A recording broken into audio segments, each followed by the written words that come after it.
स्वागत है आपका मेरे चैनल लॉजिक ऑथर में। और आज मैं आपके लिए एक नई वीडियो लेके आया हूं जो होगी बैंक रिकन्सिलिएशन के ऊपर। बैंक रिकन्सिलिएशन एक बहुत ही इम्पोर्टेंट टॉपिक है टैली में और अकाउंटिंग में। प्लीज़ आप यह वीडियो पूरे ध्यान से देखिएगा। सबसे पहले हम चलते हैं रिकन्सिलिएशन के ऊपर। मैंने इसके लिए थोड़ा थ्योरिकल बनाया है।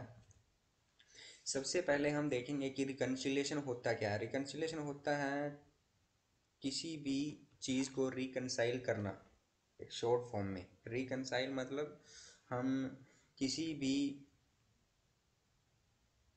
टॉपिक को या किसी भी दो चीज़ों को आपस में टैली कर सकते हैं, देख सकते हैं कि क्या वो ठीक है या नहीं। ये सिर्फ एक सिंपल सा अकाउंटिंग में लेजर मिलाने जैसा होता है। जैसे आप कोई भी किसी पार्टी का आप लेजर वगैरह मंगा लेते हो और आप उसको क्या करते हो, अपने लेजर के साथ मिलान करते हो। ठीक है, सेम बिल्कुल वैसा ही। देखिए इसमें एक स्टेटमेंट दी गई है जिसमें ये बताता है कि a bank reconciliation statement is a summary of banking and business activity to reconcile an entity book bank accounts with its financial records. The statement outlined the deposit, withdrawal, and other activities affecting a bank account for a specific period। ठीक है, तो इसमें बताया गया है कि bank reconciliation statement एक summary होती है बैंकिंग और बिजनेस की एक्टिविटी को रिकन्साइल करने के लिए। ठीक है, और जो उसके रिकॉर्ड होते हैं, जो डिपॉजिट होते हैं, विड्रॉ होते हैं, वो सब एक्टिविटी जो बैंक अकाउंट को अफेक्ट करती है एक स्पेसिफिक पीरियड के अंदर। सबसे पहले देखिए कि पासबुक क्या होती है। पासबुक वो होती है जो हर महीने अकाउंट हमें, जो बैंक है वो हमें क्या करता है, हमारे अकाउंट्स की एक पासबुक बना के देता है जो हमारी ट्रांजैक्शन होती है। ठीक है, और कैश बुक क्या होती है, कैश बुक हम बनाते हैं। कैश बुक में होता है जिसमें कैश का सारा रिकॉर्ड होता है, उसे हम कैश बुक बोलते हैं। कैश का रिकॉर्ड मीन्स देखो अकाउंटिंग में डे बुक होती है, ठीक है, और कैश बुक। डे बुक में हम सभी चीज़ें लिखते हैं, सेल परचेज और सभी चीज़ों का रिकॉर्ड रखते हैं जो भी होती है, क्रेडिट में होगी, कोई कैश में होगी।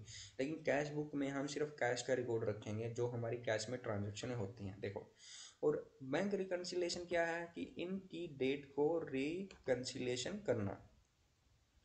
मैं आपको सीधा एक सिंपल भाषा में एक चीज़ बताता हूँ। मैंने किसी डीलर से एक चेक लिया, ठीक है, और वो चेक मैंने अपने पास रख लिया। तो मैंने क्या किया, उसकी एंट्री अपने पास रख ली। अब वो मेरे पास चेक आ गया, मान लो मुझे किसी से 1 लाख रुपए लेने थे, ठीक है, तो वो मेरे पास चेक आ गया, लेकिन मैंने वो अभी बैंक में डिपॉजिट नहीं करवाया। ठीक है, जब मैं बैंक में डिपॉजिट करवाऊंगा और वो किस तारीख को वो चेक क्लियर होगा, तब जाके वो पैसा बैंक में आएगा। तो दोनों की डेट का, मैंने चेक लगाया 1 तारीख को, लेकिन वो क्लियर हुआ 3 तारीख को। हो सकता है कि वो बाउंस भी हो सकता है अगर उसके खाते में पैसे ना हो, या कोई अदर चीज़ से मान लो कुछ भी करेक्शन हो जाए उसमें, तो वो चेक क्या हो जाता है, बाउंस हो जाता है। ठीक है, तो उस चीज़ में इनकी डेटों में, कैश बुक की डेट में और पासबुक की डेट में डिफरेंस आ जाता है। ठीक है, और उस डेट को हम रिकन्सिलिएशन करते हैं बैंक रिकन्सिलिएशन में। ठीक है, बैंक रिकन्सिलिएशन जो टॉपिक है अकाउंटिंग का, वो इन डेट को रिकन्सिलिएशन करने के लिए ही है। ठीक है, इसमें मैंने 3 हेडिंग बनाई है, ज़्यादा हेडिंग मैं नहीं लूँगा। ठीक है, देखिए फर्स्ट हेडिंग है कि check issued but not presented in bank for payment. ठीक है, अब मैंने क्या किया, किसी डीलर को मैंने चेक दे दिया आज का काट के, तो मैं अपने यहाँ पे आज की डेट डालूंगा ना कि मैंने आज की डेट में मैंने ये चेक दे दिया। अब मैं क्यों डालूंगा, मान लो मेरे अकाउंट में 5 लाख रुपए हैं, ठीक है, और मैंने आज 1 लाख रुपए का चेक किसी को दे दिया, तो मैं क्या करूँगा, उन 5 लाख रुपए में से 1 लाख रुपए बॉन्ड कर दूंगा उस चेक की पेमेंट के लिए। अब डीलर चाहे वो चेक 10 दिन बाद लगाए या वो चेक 2 दिन बाद लगाए, वो उसकी मर्जी है। ठीक है, तो इस चीज़ में क्या है कि मैं अपने यहाँ से 1 लाख रुपए माइनस कर लूँगा। अपने यहाँ से मैं क्या करूँगा, 1 लाख रुपए माइनस कर लूँगा अपनी कैश बुक से, लेकिन पासबुक में मेरा बैलेंस सेम रहेगा। अब जब पासबुक से वो बैलेंस कटेगा तब मैं रिकन्सिलेशन में वो डेट डालूंगा जिस डेट को वो मेरा पैसा कटेगा। ठीक है। Number 2, cheque deposit but not credit by bank और not recorded in cash book. ठीक है। दूसरी नंबर की चीज़ है कि मान लो मेरे पास, मैंने किसी को माल बेचा और मैंने उससे चेक ले लिया। अब उसने क्या किया कि अपने अपने वहाँ से जब मैंने उससे चेक ले लिया, ठीक है, तो मैंने वो चेक डिपॉजिट करवा दिया। अब मैंने उसकी एंट्री यहाँ पे डाल ली कि मैंने डिपॉजिट करवा दिया, मेरी कैश बुक में बैलेंस बढ़ गया। मान लो मेरी कैश बुक में 5 लाख रुपए पड़े हैं और 1 लाख रुपए का चेक मैंने डिपॉजिट करवा दिया, लेकिन वो क्रेडिट कब होगा, 2 दिन बाद जब वो क्लियरिंग में जाएगा। तो इसका मतलब मेरा यहाँ पे तो बैलेंस 6 लाख रुपए हो गया कैश बुक में, लेकिन पासबुक में मेरा बैलेंस क्या है, 5 लाख रुपए ही है। और वो कब इंक्रीज होगा, जब वो चेक क्लियर होगा। ठीक है। तो इस डेट को, इस मैटर को ही रिकन्सिलेशन करने के लिए हम बैंक रिकन्सिलेशन टेक्निक का यूज करते हैं। ठीक है। थर्ड नंबर पे क्या होता है, चलो चेक तो हमारे पास आते हैं, हम देते भी हैं, उनका रिकॉर्ड तो हम रखते हैं। कुछ होता है कि मान लो इंटरेस्ट क्रेडिट, अगर हमने हमारा पैसा पड़ा है बैंक में और उस पर बैंक हमें इंटरेस्ट दे रहा है, तो बैंक उस इंटरेस्ट को क्रेडिट कर देता है। और अगर वो हमने कोई लिमिट वगैरह ले रखी है, बैंक से कर्ज ले रखा है, तो बैंक क्या करता है, इंटरेस्ट को डेबिट करता है। तो इसका मतलब क्या है कि बैंक से जो एंट्रियां आती हैं जो हमें नहीं पता होती और हमारी कैश बुक में नहीं चढ़ी होती, तो उन एंट्रियों को रिकन्सिलेशन करने के लिए भी हम बैंक रिकन्सिलेशन टेक्निक का यूज़ करते हैं। ठीक है। अब मैंने आपको इसमें बता दिया, अब मैं थोड़ा आपको क्या करूँगा, प्रैक्टिकल करके दिखाऊँगा। ठीक है। प्रैक्टिकल हम टैली में करेंगे। सबसे पहले हम एक बैंक अकाउंट बनाएंगे। आप लेजर में जाइएगा और एक बैंक अकाउंट बना दीजिए HDFC का। ठीक है। HDFC bank limited, simple bank account बनाइए और कोई भी नंबर डाल दीजिए इसमें। ठीक है। IFSC कोड कोई भी डाल दीजिए।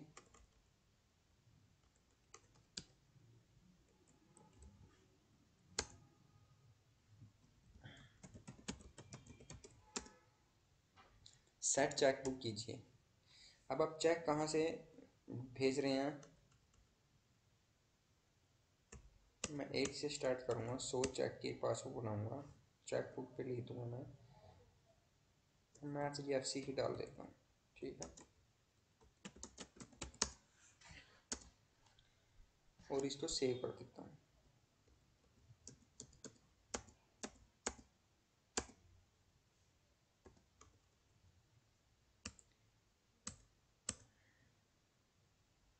ठीक है।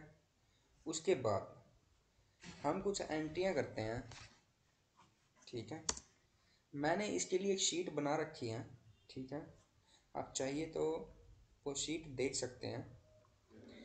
मैंने 2 शीट बना रखी हैं, जो एक कैश बुक की है और एक पासबुक की है। हम कैश बुक की एंट्रियां डालेंगे सबसे पहले। ठीक है। देखिए हमारे पास जो कैश बुक है, मैंने उसमें क्या किया कि 1 तारीख को मैंने एक चेक, जो चेक नंबर है वो बैंक में डिपॉजिट करवा दिया, जो 50,000 रुपये का था। ठीक है। तो मैंने शिफ्ट किया 1 सितंबर को HDFC बैंक में, और किस पार्टी से, डेटर्स। ठीक है। और उसमें चेक नंबर क्या आ जाएगा, सॉरी, उसमें आ जाएगा 1 नंबर। ठीक है। सेकंड 3 9 को, ये सभी एंट्री कैश बुक में हो रही हैं। ठीक है। 3 9 को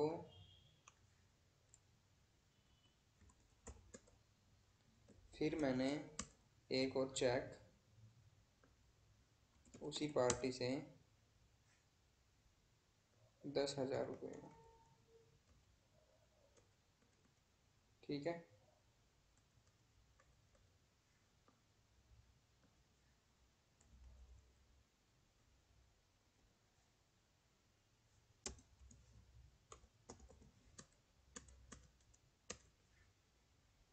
फिर मैंने क्या किया, 4 9 को कैश डिपॉजिट करवाया, ठीक है, 45,300 कैश डिपॉजिट करवाया 45,300।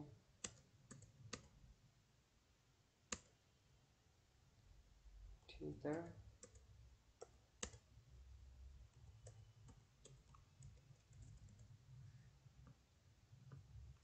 फिर मैंने 6 9 में फिर कैश डिपॉजिट करवाया, सॉरी 1 मिनट, चलो मैं अगली में डेट चेंज कर देता हूँ। 6 9 में 5,000।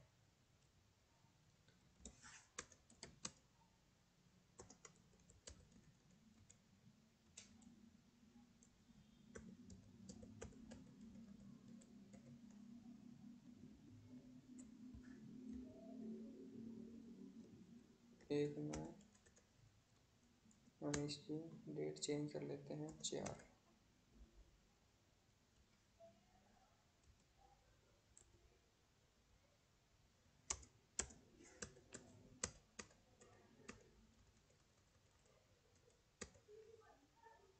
ठीक है।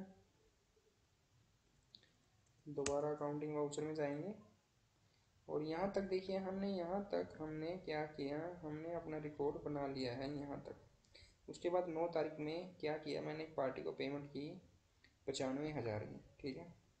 तो पेमेंट पे जाएंगे, 9 तारीख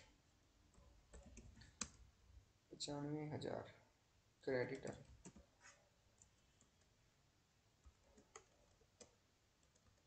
उसके लिए मैंने चेक का यूज़ किया। देखिए, हमने जब चेक की रेंज बनाई थी तो मेरा चेक यहाँ से ही स्टार्ट होगा 1 नंबर से, ठीक है। वो आपको मैनुअली डालने की जरूरत नहीं है अगर आप सही तरह से अपने बैंक अकाउंट को कॉन्फ़िगर करते हो तो।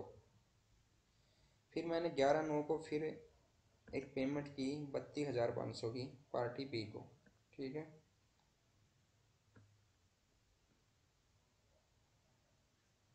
तो 12 तारीख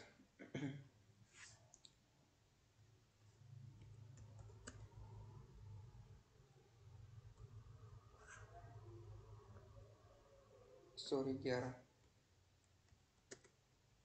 HDFC और ये हो गया क्रेडिटर बी।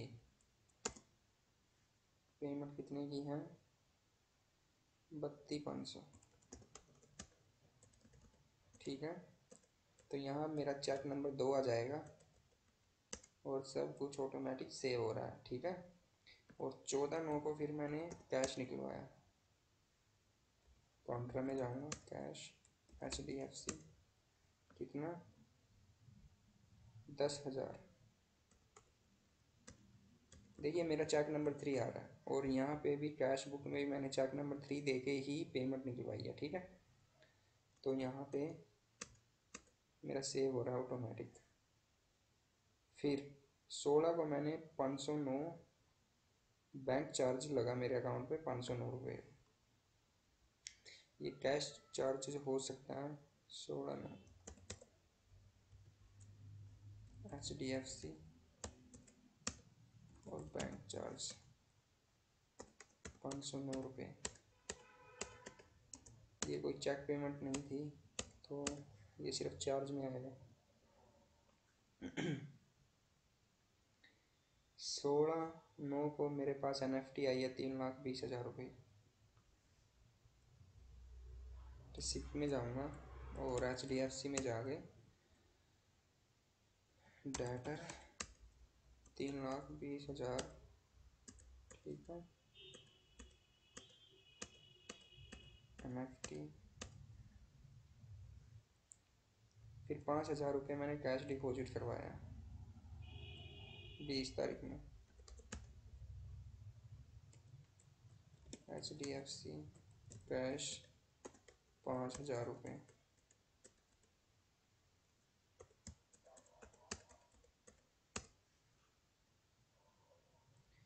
फिर 21 तारीख को 32,000 रुपये की पेमेंट की है।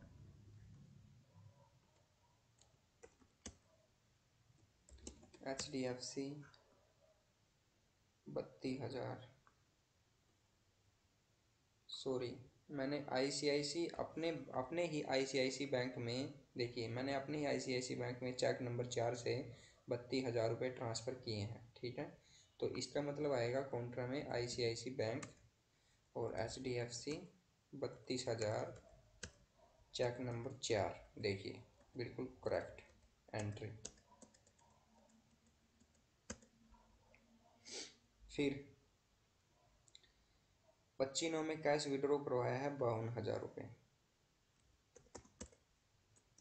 प्लीज़ जो मैं एंट्री करते जा रहा हूँ प्लीज़ इनको ध्यान से देखिएगा, ठीक है।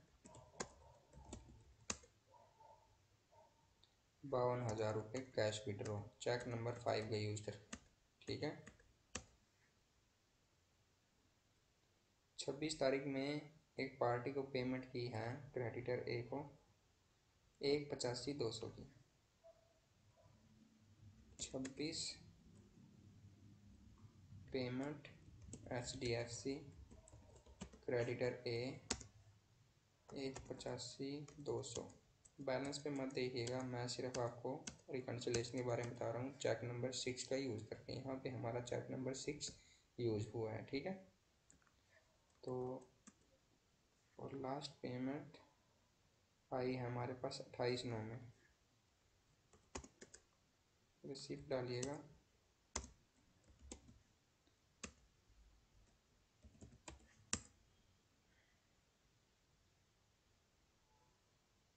₹32,500।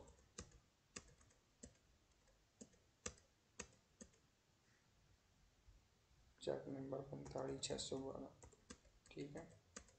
अब देखिए मैं आपको अब रिकन्सिलेशन के बारे में बताऊंगा। रिकन्सिलेशन करने के लिए क्या है कि मैंने कैश बुक में जो एंट्रियाँ की वो मैंने यहाँ पे डाल दी, ठीक है। अब हम रिकन्सिलेशन करेंगे। जो हमारी पासबुक है, ये मैंने बैंक से पासबुक मंगवा ली है 1 सितंबर से 30 सितंबर तक की, ठीक है, जिसमें सभी एंट्रियाँ करेक्ट हैं। अब हम क्या करेंगे, बैंकिंग में जाएंगे रिकन्सिलेशन करने के लिए, बैंक रिकन्सिलेशन करेंगे HDFC बैंक, ठीक है। देखिए अब यहाँ पे क्या हुआ कि 1/9 में जो मैंने चेक डिपॉजिट करवाया था, कितने का, 50,000 का। अब यहाँ पे जो बैंक डेट है वो हमें डालनी है। देखिए यहाँ पे करेक्शन देखो क्या है, देखो amount not reflected in bank, amounts not reflected in company books, ठीक है। तो amount not reflected in bank 4,67,800 अगर आप देखोगे टोटल अमाउंट है 5,60,591, यानी कि जो कैश की एंट्री होंगी उनको यहाँ से वो लेस कर देगा, ठीक है। तो टोटल हमारी वैल्यू 4,67,800 आ जाएगी यहाँ पे। अब हम उनको क्या करेंगे, पासबुक के साथ रिकनसाइल करेंगे, ठीक है। देखिए सबसे पहली एंट्री मैंने क्या किया, 1/9 में चेक डिपॉजिट करवाया 50,000 रुपये का, और वो चेक क्लियर हुआ 4/9 में, यानी कि 4/9 में मेरे पास वहाँ पेमेंट आई, ठीक है। तो मैं यहाँ क्या कर दूँगा, 4 तारीख डाल दूँगा, ठीक है। दूसरा जो 4/9 में जो मैंने कैश डिपॉजिट करवाया था 45,300, ठीक है, वो एंट्री बिल्कुल सही है। 4/9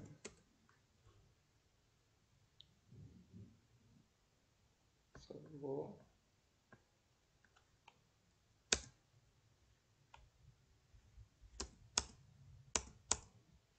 ठीक है।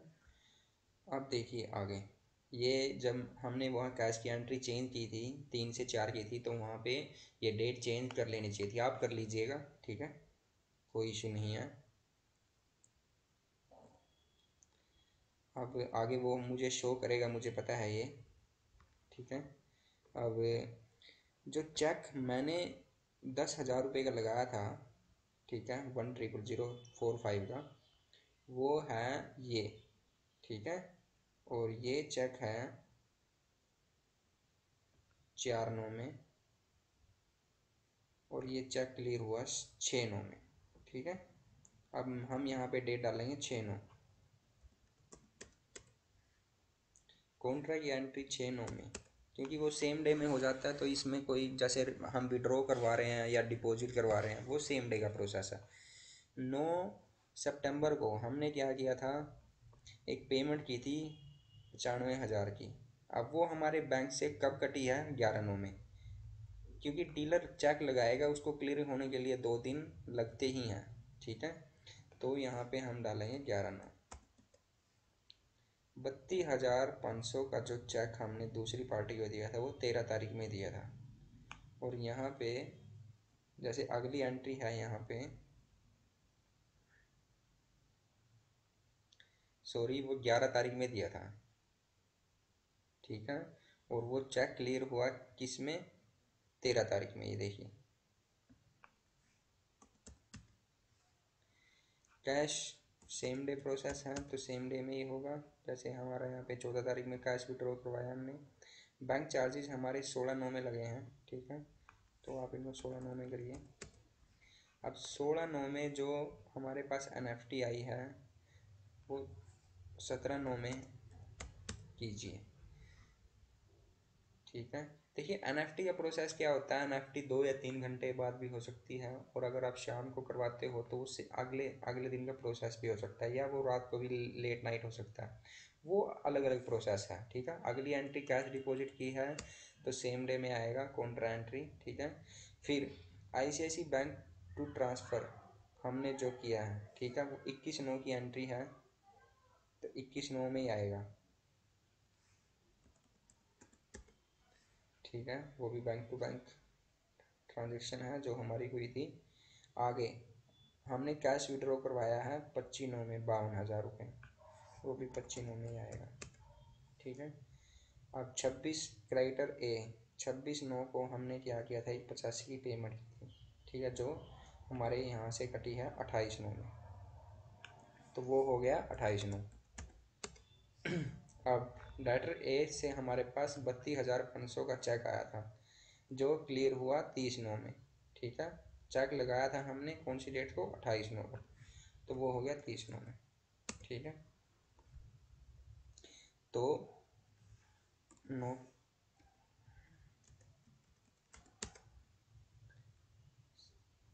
ओके, तो वो डेट दोबारा से डालनी पड़ेंगी हमें, ठीक है। मैं भी डाल देता हूँ, 4/6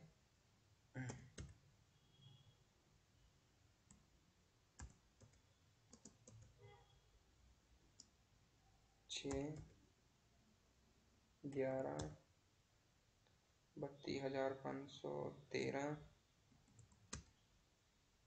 14 16 17 20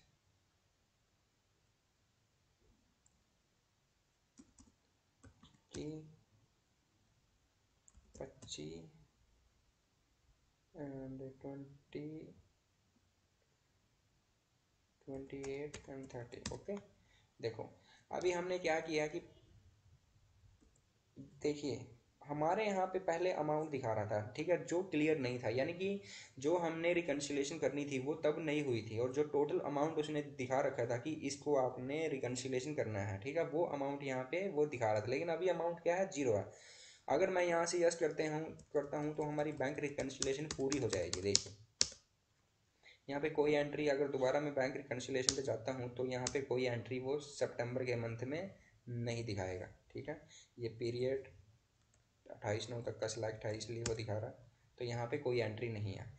तो ये है बैंक रिकन्सिलेशन का पूरा प्रोसेस। यानी कि आपको क्या करना है बैंक रिकन्सिलेशन में, अपनी कैश बुक को, ठीक है, अपनी डे बुक को, कैश बुक को आपको पासबुक के साथ मैच करना है। मैच करने का मतलब क्या है कि जब आप क्या करते हो, रिकन्सिलेशन को, जो हमारी पासबुक होती है उसमें ओरिजिनल एंट्री होती हैं विद परफेक्ट डेट के साथ, लेकिन कैश बुक में जो एंट्री होती हैं, अब वो हम क्या करते हैं, अपने बिजनेस टू अकॉर्डिंग उस रिकॉर्ड को बुक करते हैं। ठीक है, हमारे पास कोई पैसा आ जाता है, देखिए अगर क्या होता है कि कोई काम ड्यू पे बुक होता है, कोई काम बिजनेस का ऑन द कैश होता है। ठीक है, मान लीजिए मैं किसी के साथ बिजनेस कर रहा हूँ, तो मैं करूँगा कि मैं 15 दिन के ड्यू पे काम करूँगा विद विद चेक के साथ। विद चेक के साथ मतलब जब भी मैं उसको माल भेजूंगा वो मुझे चेक दे देगा।